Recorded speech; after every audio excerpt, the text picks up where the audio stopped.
Professor yan. Attorney, meron ako ipapakitang video sa iyo. This is a video na episode where nagkasama kami ni Senator Raffy at nagkaroon kami ng konting discussion, at during that discussion may mga nasabi siya. So i-play ko tapos Ito kasi yung kinomentohan ni Libayan na kesyo daw may death threat. Okay? Na ang dinideny naman niya, death wish lang daw, hindi death threat at sinabi niya. tingin ko, then I'll ask you some questions about it, ha? Sige po. May iyak mo naman nakikita ko. Sino? May manggagalitan na naman, manggigigil na naman. Kaya mo nasin. Mas gusto ko pag habang nagagalit, natutuwa, promise, I swear to God, natutuwa ako dahil makikita mo yung parang may sakit na Totoo yun. Mas maganda, tuntua ko habang gigil. Ay, basta't may makakano ba? Marami ka na makakampi. Baka parang isang araw, tumawag na lang. Wag naman. Hindi, dahil sa sobrang sama ng loob. I mean, sa sobrang gigil. Hindi kasi kumisa nakikita ko, wala akong paano dito. Yung bang sa sobrang gigil na, kumbaga, Sorry, ba't tuwan-tuwa ka rin? ginawa na ng mission sa buhay yung magalit. So, yung makikita mo yung gigil talaga. So, darating yung time, baka sumabog na sa puso. Atakihin. Kaya ako naman handa magpadala ng bulaklak. Diba? Anyway. Basta, sir, nakita ko yung video, sir, yung things. Nakita ko na. Narinig ko pa. Ngayon, ganito, ang question ko regarding this video is, meron bang death threat na sinabi o nabanggit si Senator Raffy, o pwede ba natin i-consider na death threat yung mga binanggit niya? Unang-una, pag sinabi mong death threats, pinagbabantaan mo yung isang tao na papatayin mo siya. Hindi yan krimen Okay, yung death threats mismo, death threat in itself, could be a crime kung ito ay binanta mo ito sa isang tao na sasabihin mo siya, papatayin mo siya. Yan ay pinaparusahan sa Article 282 ng Revised Penal Code, no? Tawag sa crime na yun, sir. Ano yan? Article 82. Anong crime yun?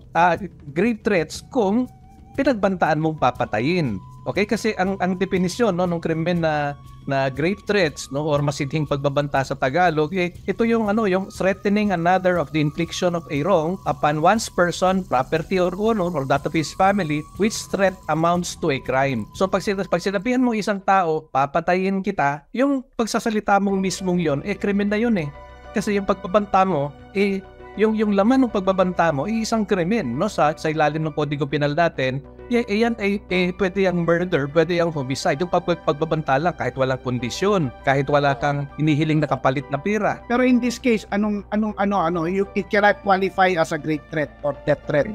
Hindi whatever. Sabihin kita, Attorney Freddy, sabihin kita, mamatay ka na sana, di ba? Pagbabanta ba yun? Hindi yun Tapos sir, ito pa tanong. Malinaw yun, ha? Hindi ho yung pagbabanta pagka sinabing mamatay ka sana. Iba ho yung mamatay ka na sa mamatay ka sana.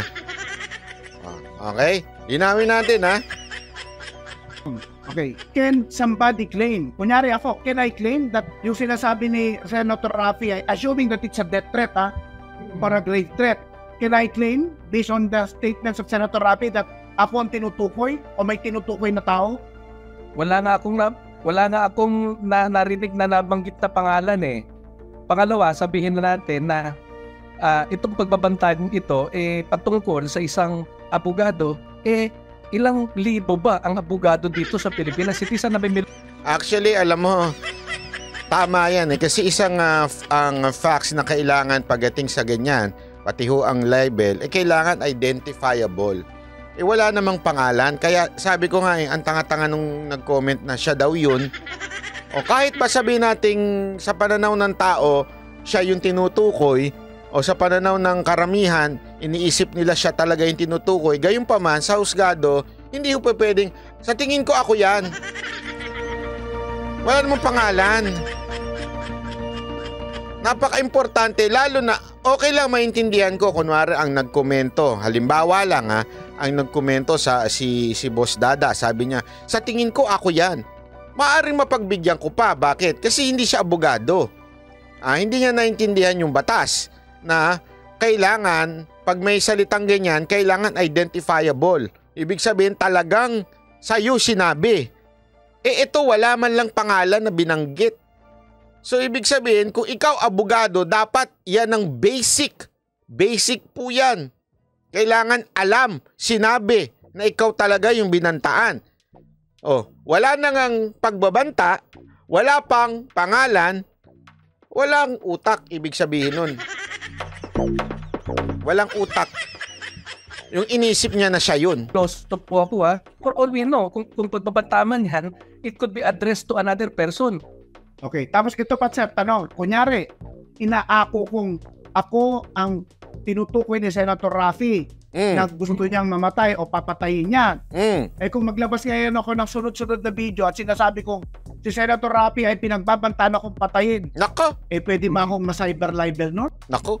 Pagka sinabi mo na ako, plano akong patayin ni Senator Raffy, libelous ba yun? Kasi tandaan ninyo, crime yung patayin ka. Ano ang libel? Especially pagka sa ginawa mo to online, mas matindi ang parusa dyan. Ano ba ibig sabihin ng libel? Kailangan nag-impute ka ng crime na gagawin. Diba? Para niya sinabing, may gagawing crime si Tulfo. Diba? Yan ba ay libelous? Pwede. Under Republic Act 10175, no, na in relation to Article 353 and 55 of the Revised Penal Code. Kasi pag ikaw ay pinaparatangan, no, na ikaw ay pumapatay or mamamatay na tao, 'di ba? Ito ay pagpaparatag ito ng krimen na malisyoso. 'Di ba, na nakakasira lang, nagsisira ang iyong reputasyon, no, bilang peace-loving citizen. Ayan. So maaari daw na maging libelous yung sinasabi nung abogado na yon. Okay? Sandali. Baka naman sabihin ninyo, hindi natin pinapakinggan yung panig ni Libayan. Pakinggan naman natin yung panig ni Libayan. Ano ba ang palusot niya dito? Okay? Pakinggan natin. Ito na. Ihanda nyo na mga Biogesic nyo, mga Ponstan, Arcoxia, at kung ano-ano pang sakit. Gamot para sa sakit ng ulo, dahil sigurado ako sasakit ulo nyo pag pinakinggan nyo itong boses ni Libayan. Ano ba yung pinag-usapan nila dito? Yung pinag-usapan nila dito, mga kabats natin, ay yung i-damage control, yung ginawa ni Raffy Tulfo sa akin na death wish, kung saan nagkaroon ako ng mga death threats.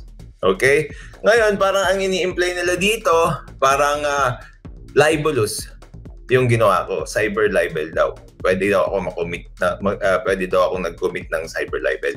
Ngayon, kung yun ang gusto niyong puntuhin, na pwede akong kasuhan dahil doon sa ginawa ko na yon, ito yung, kaya nga sabi ko, una-una pa lang, parang cyber libelception, no? Kayo naman, kapag ini-impute nyo na ako ay nag-commit ng isang crime like cyber libel, kahit hindi ko nga ito kinumit, pwede bang kayong dalawa din ay makasuhan ng cyber libel? Kita mo unang katangahan niya dito. Nakarinig ho ba kayo doon sa dalawang nagsasalitang abogado, yung dalawang magaling na abogado, ng pangalan niya? Hindi. So parang sinasabi nito, pag kayo ba ay sinasabi niyong ako ay libelous, at kayo nagkamali, maari ko ba kayong kasuhan ng cyber libel din? Parang gano'n ang sinasabi ni Libayan. Wala na naman yung basic elements na kailangan . Ano yung basic elements na kailangan? Pangalan. Pinangalanan ka ba? Ano ba to si Libayan? Libayan talaga yung yung basic knowledge mo. Kung ako sa'yo mag-review ka uli. Mag-review ka uli ng criminal law. Pumasok ka doon kay Tikson.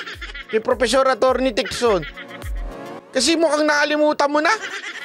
Basic yan kailangan identifiable. Anak ka ng weting, oo.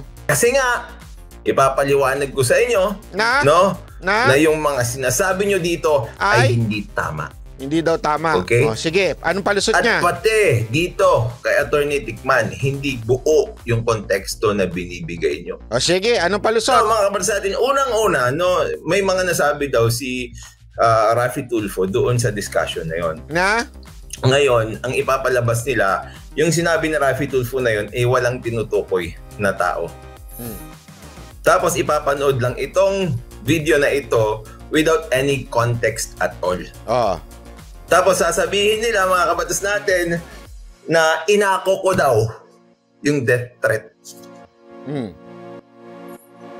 Oh my goodness. Naks. Unang-una, mga kabatas natin, no? Ito point I niya. received death threats because of that and I can prove it. Pero alam niyo mga kabatas natin na ang tawag ko sa ginawa ni Raffy Tulfo sa akin ay death wish. Yan. Death wish daw. Okay. So doon pa lang mga kabatas natin, mali na yung sinasabi ng dalawang abogadong ito. Na ano? Even if I will show you mga kabatas, kasi nakalagay dito usapang death threat, libel at cyber libel. Magiging liable daw ako, parang yun ang sinasabi nila, ng libel at cyber libel, ginagamit yung mga videos ko mga kabatas natin kasi sinasabi ko na si Raffy Tulfo ay nag-death threat sa akin. When in fact, tingnan nyo mga kabatas natin, punta tayo doon sa mga ano. Kasi tanong sa akin ng mga tao yun death threat ba yan, attorney? Ang sinabi ko, death wish.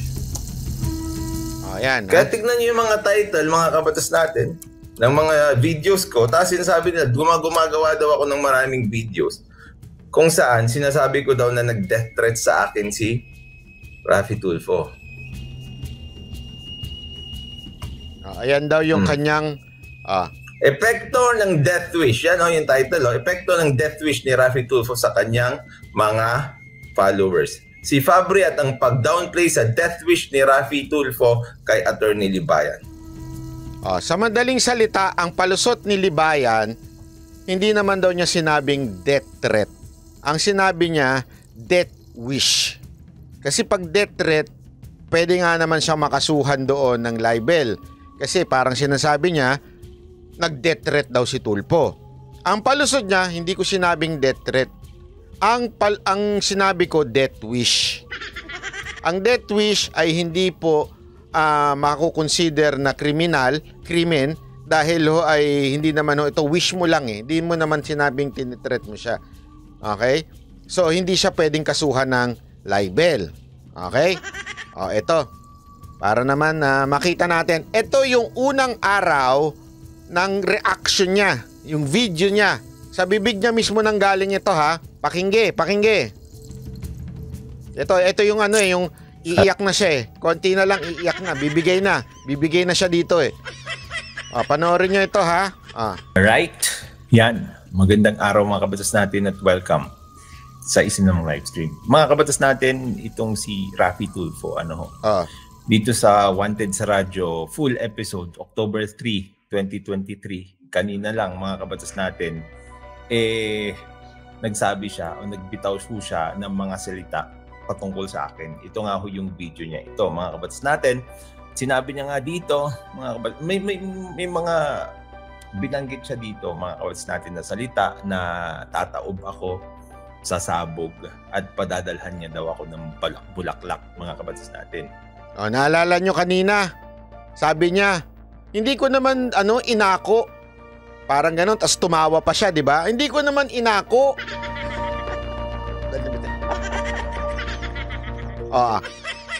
Hindi niya inako, ito na mismo yung una niyang video. Ano sinasabi niya? Tataob ako. Tataob ako. Inako mo, ikaw yun. Sinabi mo, ikaw na yun. Sasabog at padadalhan niya daw ako ng... Ako. So, inako mo.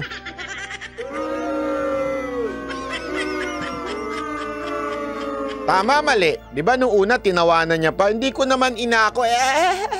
Ngayon, sinabi mo sa una mong video na sinabi ni Raffy Tulfo na tataob ako o aano ako, o di ikaw yun, inako mo. Huwag kang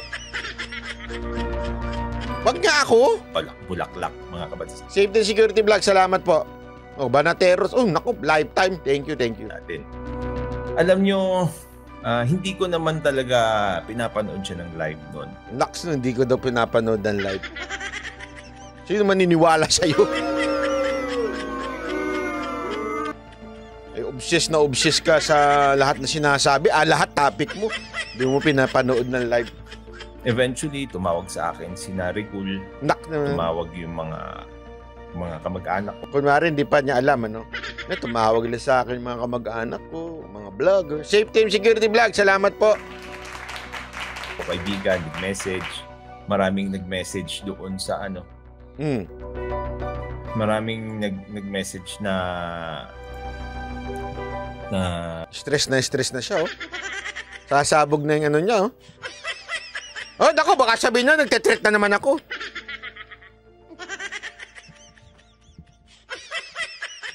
Iiyak na siya, no? Grabe, no? Nag-threat nga sa buhay ko itong si Raffy Tulfo. Nag-threat nga. Nag-threat nga. Itin natin. May mga nagde-text sa kanya, sinabi na nag-threat nga.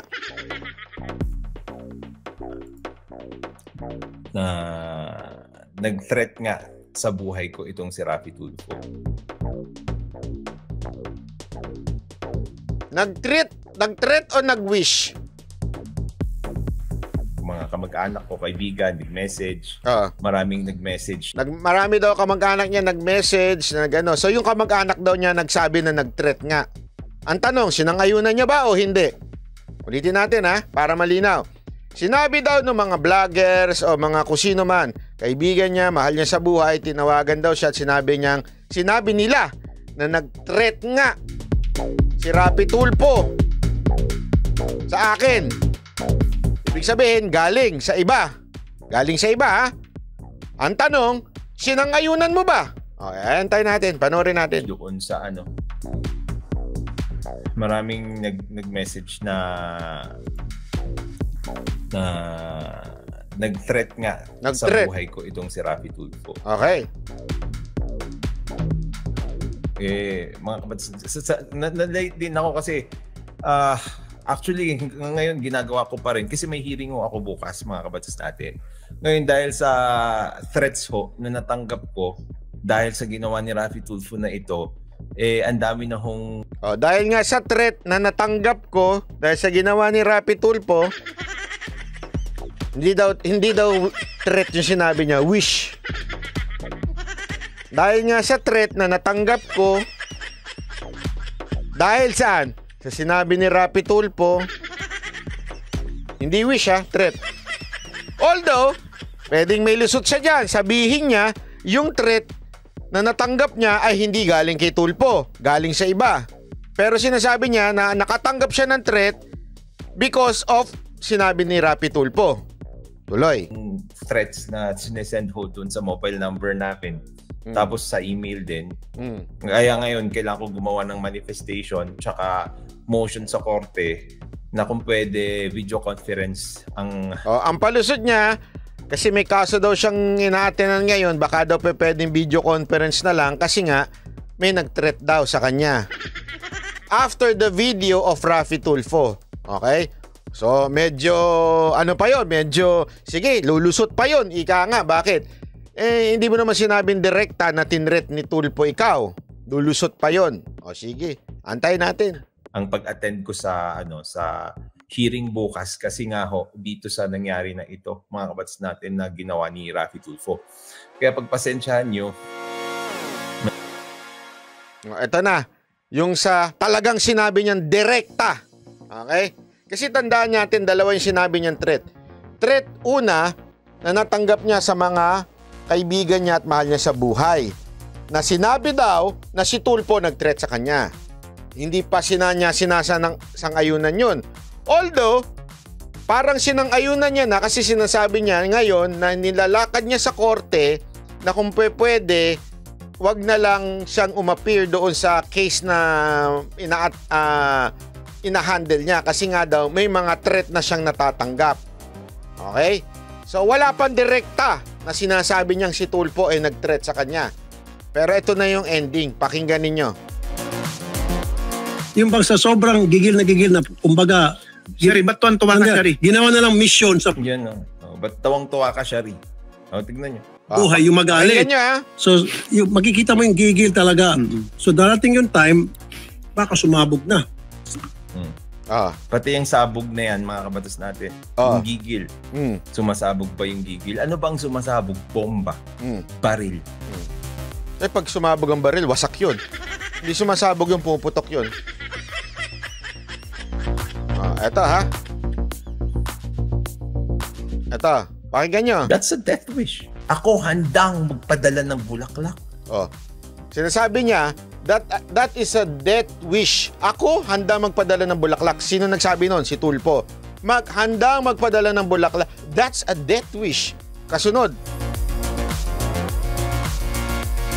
That's a death threat.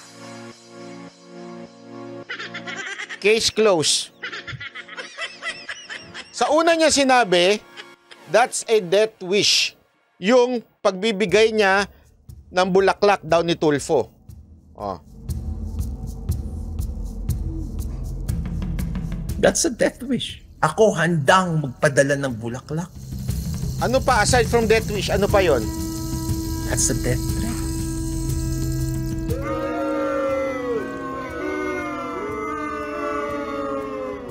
Marami pa siyang video na sinunod. Diba? Marami pa siyang sinunod after nito. Pero dito pa lang, wala na. Huli ka. Sabi, huli ka, Balbon. Totoo yun. Ulitin natin ha, baka sabihin nyo hindi eh. O, ito, pakinggan nyo. Ang tinutukoy dito yung pinlay ni Raffy Tulfo na pagsabog. O. Alit. So, makikita mo yung gigil talaga. So, darating yung time, baka sumabog na. Pati yung sabog na yan, mga kabatas natin, yung gigil. Sumasabog ba yung gigil? Ano bang sumasabog? Bomba. Baril. That's a death wish. Ako handang magpadala ng bulaklak. That's a death threat.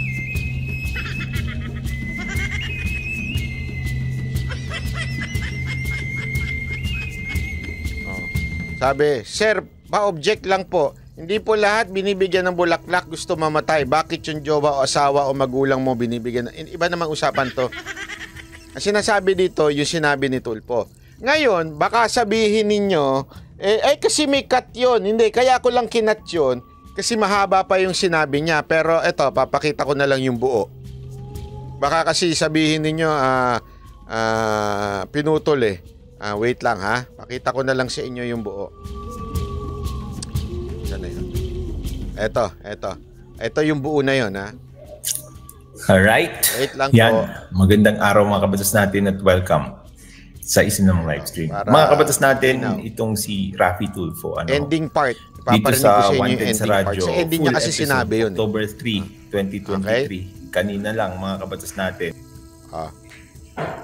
Ayan. Ang haba kasi ng post dito, nakakairita eh. Ito, walang cut to, buo to. Ha? Stress na siya dito, yo. Natataranta na si mama, oh. Yung konteksto nito, makikita nyo naman eh. Nag-uusap sila tungkol kay Fabri. Nag-uusap sila tungkol sa akin na ito.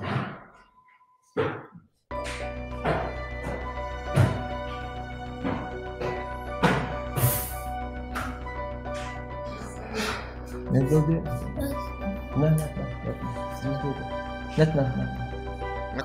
now. Okay. Kausap niya yung anak niya. Yeah. Ito, ha? Okay mga kabatas natin, lipat tayo sa kabila. Ay, mali. Sorry.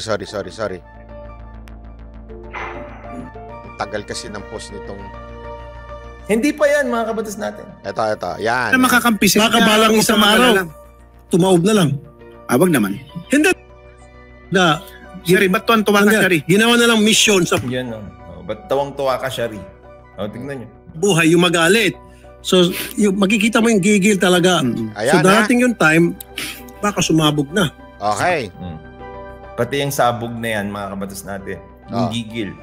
Sumasabog ba yung gigil? Ano bang sumasabog? Bomba. Baril.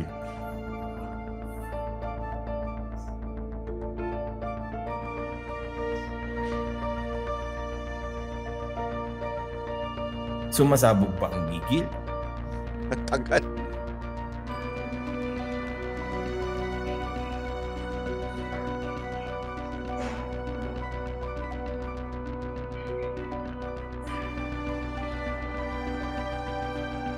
Sumasabog ba ang gigil? Ang tagal magsalita. Baril. Bomba. Yun ang sumasabog. Hindi pa yan mga kabatas natin. sa puso. Atakihin. Eh ako naman handa magpadala ng bulaklak.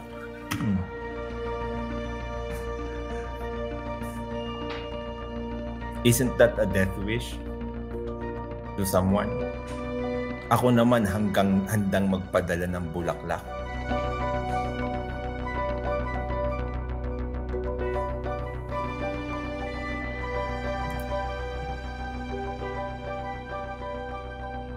He's wishing me to die.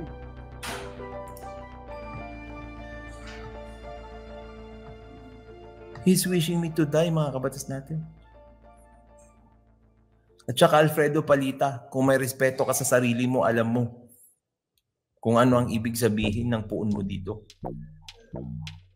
Ito ha, pakinggan nyo. Ang haba kasi.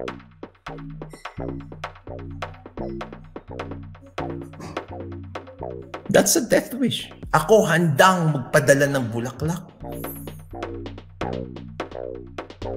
That's a death threat. Walang posuyo, walang cut. Diba? Alinaw ho, sabi niya. That's a death wish. Handa magpadala ng bulaklak. That's a death wish. That's a death threat.